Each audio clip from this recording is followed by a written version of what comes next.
நேற்று ஒரு CCTV footage சமூக வலைதளங்கள்ல வைரல் ஆச்சு.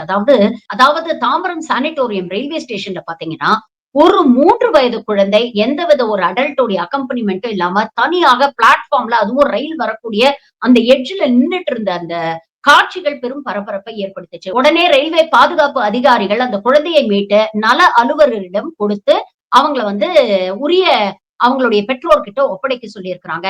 சரி, இந்த குழந்தை எப்படி தொலைஞ்சு போச்சு அப்படின்னு சிசிடிவி ஃபுட்டேஜ் எல்லாம் ஆராய்ந்து பார்க்கும் பொழுது, பீச்ல இருந்து கிளம்பி தாம்பரம்க்கு வரக்கூடிய வழியில, இந்த தாம்பரம் ரயில்வே ஸ்டேஷன்ல ஒருத்தர் இந்த குழந்தையை மட்டும் ரயிலிலிருந்து இறக்கி விட்ட காட்சிகள் சிசிடிவில பதிவாயிருக்கு. இதை வைத்து குழந்தை யாருடைய குழந்தை?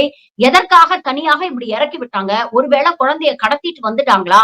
அதுக்கப்புறம் பயந்து இறக்கி விட்டுட்டாங்களா? அப்படிங்கிற கோணத்துல ஆலோசனை நடத்தி, குழந்தையின் பெற்றோரை கண்டறிந்து குழந்தையை ஒப்படைக்கும் வேலையை தொடங்கி இருக்கிறார்கள். விரைவாக செயல்பட்டு குழந்தையின் உயிருக்கு எந்த ஆபத்தும் வராமல் காப்பாற்றிய அந்த ரயில்வே பாதுகாப்பு அதிகாரிகளுக்கு வாழ்த்துக்கள்.